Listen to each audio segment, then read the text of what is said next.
Mire, ponga mucha atención en lo que le voy a contar ahorita, porque este tipo de información nos tiene que llevar justamente a la reflexión. El domingo pasado, en la delegación Tláhuac, a la altura del paraje conocido como Las Marraneras, se registró un choque múltiple, donde 5 personas, 3 mujeres y 2 hombres, todos menores de edad, perdieron la vida.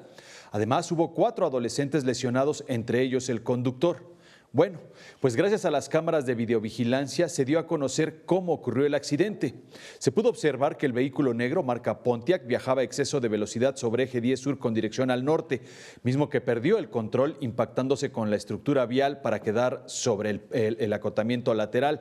Policías preventivos detuvieron al conductor, escuche usted, un menor de 12 años de edad y que de acuerdo con los primeros reportes presentaba aliento alcohólico. Sin embargo, serán las indagatorias y las pruebas de la autoridad competente las que esclarezcan lo sucedido. La Procuraduría General de Justicia Capitalina investiga ya las causas del accidente.